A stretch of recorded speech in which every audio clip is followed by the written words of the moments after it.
Awesome Walkers is something that I started about more than 2 years back, and today we have our featured 154th guest coming in today. It started off as a concept where I just loved having conversations and bringing people together just to learn from other people's lives and journeys. There's so much that we can learn from them. There's so much that we can learn from everyone around us. And today I hope we can learn from someone truly profound who's lived a true, full, wholesome life. Please put your hands together for Acharya.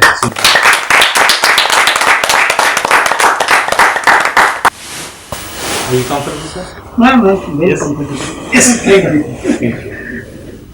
You're used to this posture of sitting? No. Joking. Samir, are you Am I? I'm getting used to it. I'm more comfortable here than sitting on the chair. I know. Yes. Wonderful. So, welcome. How do I address you? Sumitananda or Acharya, or what do you choose? You can just call me Dada. Dada. Cool. Cool, Easy Dada. to remember. I love Dada. Yes. Dada. So tell us about yourself, Dada. Just introduce yourself before we get into the conversation. Okay. Well, I was always searching for what we generally call God. And I started this search when I was 8 years old. And I started with, traditional way, going to the temples, talking to the priests, talking to my uncle, my father. My mother used to be very religious, and she used to bring me to the temples. But I never got the answer from them. So when I was about 12 years old, I read somewhere that in ancient times, some people used to do meditation in the forest, and they used to see God. So one time I went to forest. I didn't tell anyone in my family. They were looking for me. And I spent there 2 days and 1 night. When was this? When you were? I was 12. You was 12, okay. And I was doing meditation. Of course, I didn't know how to do meditation. The way I knew I was doing meditation. And I didn't feel anything, I didn't see anything. I was very frustrated, very difficult. And then I started asking the question, if God really exists? And I had this question in my mind, and nobody could give me satisfactory answer. Until, and then I was studying science, I was studying physics. Then I started looking and searching if science had ever proven the existence of God. And no. So I came to the conclusion God does not exist. And I was like that from the age of 12 until the age of 15. Then, Your mother did not object? huh? Your mother did not object? She objected, but she didn't force me. She couldn't convince you also. Yeah, she couldn't convince me. And then I finished my schooling in my village, and there was no higher. Your village? Which village? Your It was in India. They called a small village called Bicholi. Vishali. Bicholi. Okay. In which state? It's in state of Bihar, Okay. bordering Nepal. Okay. Yeah. And then my father asked me to stay with my uncle because he had a government job and he was always in the city where the better school. But my uncle had a government job, so every 2-3 years he's transferred. So when he's transferred, I'm also transferred. Okay. So I was in the high school, I came to a completely new place. New friends, new classmates, everything new.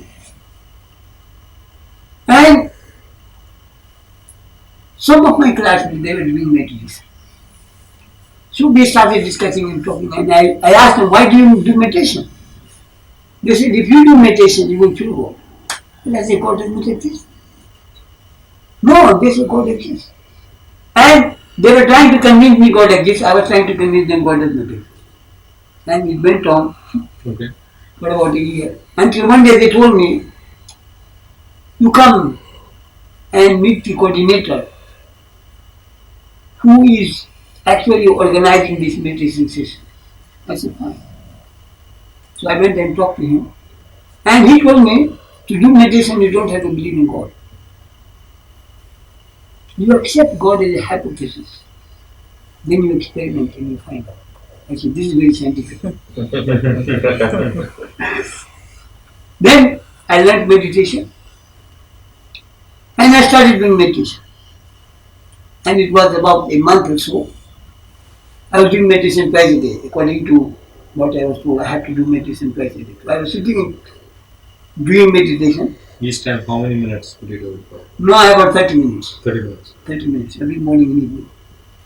And one day in the morning I was sitting in the meditation and then I felt as if I was losing myself. And then I was so afraid. I thought maybe I'm going to die. What will happen to me? And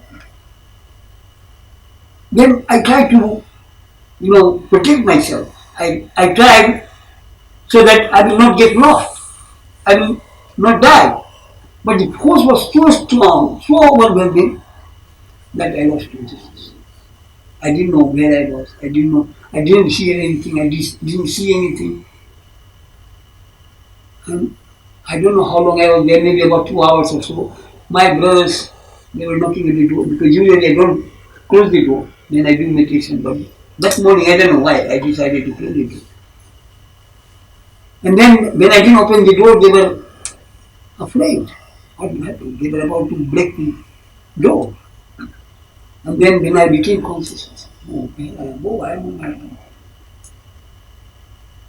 So I was where I was 2 hours. But I was feeling so good, so nice, so happy that I never felt that in my whole life. And I said, this is it. This is what I wanted. Then in the evening I went to see the coordinator and told him my experience. And he said, no, God does not look like human being that you can see. What I have experienced is a fraction of God. God is the state of bliss. It is the state of eternal joy. It is the state of infinite happiness. And you go on meditating and you will feel more and more God. Then I was like that for about 2 years. Before I had planned to become a lecturer of physics. And I finished my studies and become a lecturer of the physics and teach physics. But then within 2 years there was so much change in me, I decided it is better to be a teacher of meditation than to be a teacher of physics. So when to become a teacher, full-time teacher of meditation, I had to be in the training for 2 years. And then in this period of 2 years, I never contacted my family or anyone. I was like in a monastery. And I had decided. Also near your village? Huh? Near your village? No, it's very far. And then I decided that I want to be a monk. So I didn't contact my family anymore. I just wrote them a letter that I'm traveling in India and after some time I will come back. Because if they knew what I was doing, they will not, perhaps they will come and they will force me to go back. So, like that, then I became a teacher of meditation in 1965. And I was part of a spiritual organization, you can say a socio-spiritual organization called Ananda Marga. Ananda means infinite happiness. And Marga means the way. So it means the way to infinite happiness. And then I was traveling and teaching meditation in India for about 4 years. Then they sent me to the Philippines.